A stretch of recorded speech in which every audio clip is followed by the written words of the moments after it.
Good afternoon, ladies and gentlemen, and welcome back to the Ora News broadcast. It's now time for our daily English news edition, Monday through Saturday at 6 p.m. The Democratic chairman, Luzim Basha, has clarified the opposition's position on the justice reform and the reason that his party has given up on dialogue. He said, "We were told that there would be a decision to conform to the Constitution regarding the mandate of the Socialist MP who benefited from public funds."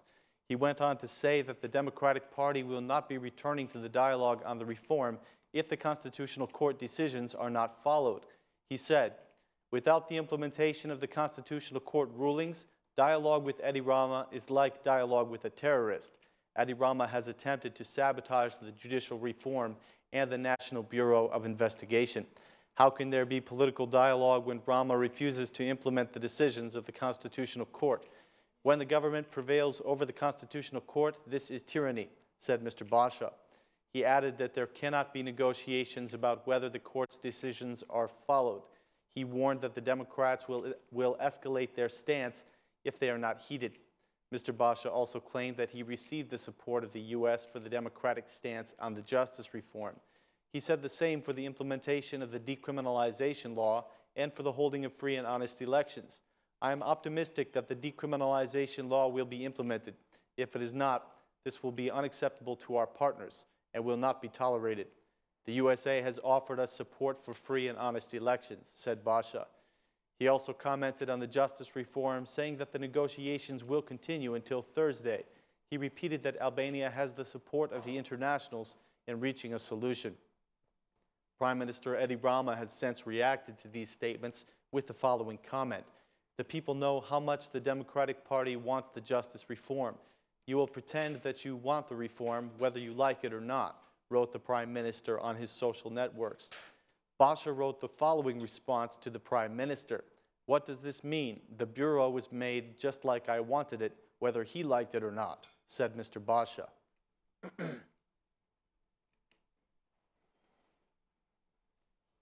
The chairman of the SMI parliamentary group, MP Vasili, made the statement today that the opposition needs to accept political dialogue without conditions for the sake of the justice reform. According to Mr. Vasili, all the party's conditions should be set aside at a time when the country is trying to pass a major reform that is vital for its integration into the EU. "There should be political dialogue without prejudice," he said. "The logic behind the setting of conditions is not constructive for political dialogue, which ought to follow the spirit of the Venice recommendations." Since the beginning of this process, the leader of the SMI group has been optimistic that consensus can be found. According to him, he remains optimistic. He hopes that the parties will find common ground on the reform, which he considers to be extremely important for the integration of the country. Mr. Vasili made these statements after a meeting today between the coordinators of the ruling coalition. It was a closed meeting between only the Prime Minister, the Assembly Speaker, and the two parliamentary group chairmen.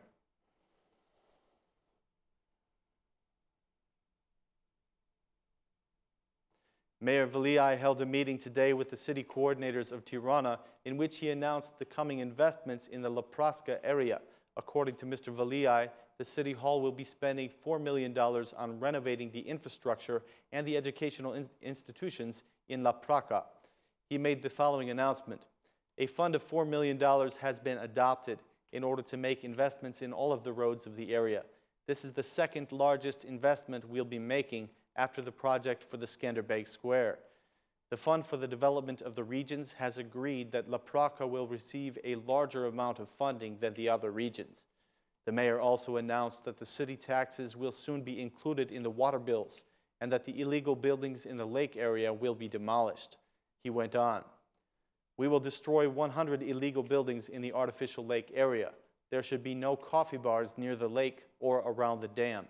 This situation needs to end," said Veliaj. He announced that the demolition will begin in April.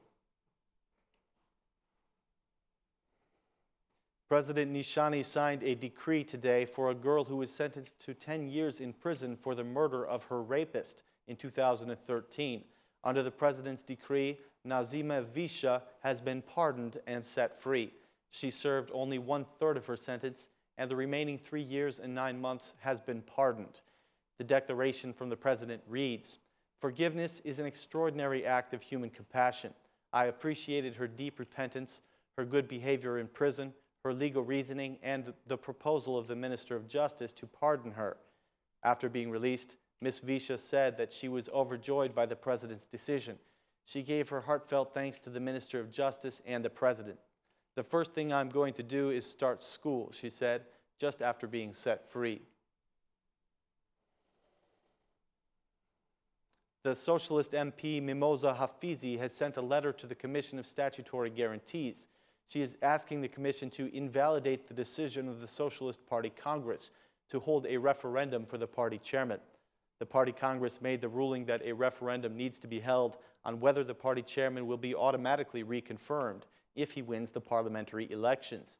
The decision of the Congress was also signed by the chairman of the parliamentary group, Gramoz Rucci. The referendum has been scheduled for April 9th.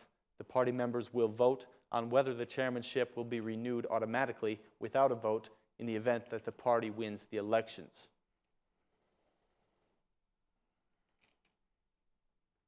There was a tragic road accident today in which 2 young men and a woman were unfortunately killed.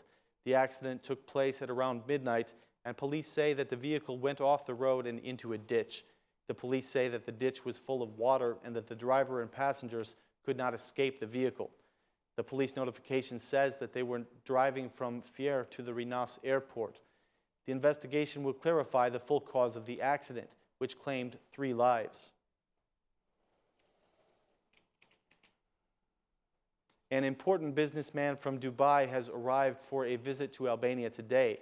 Mr. Al Habtour is the founder and leader of Al Habtour Group, a well-known businessman and a distinguished philanthropist. He arrived in Tirana today on his private jet from the United Arab Emirates. Al Habtour is one of the most successful companies in Dubai, with multiple millions invested in hotels and the automotive and construction industries.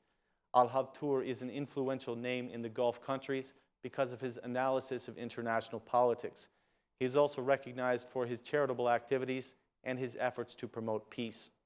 In Albania, the humanitarian foundation that bears his name has funded the construction of a mosque and a cultural center in Durrës. To the 3,000 inhabitants, this investment made it possible to construct the first mosque in the area. Mr. Al Habtour and the mayor of Durrës cut the ribbon for the opening of the center.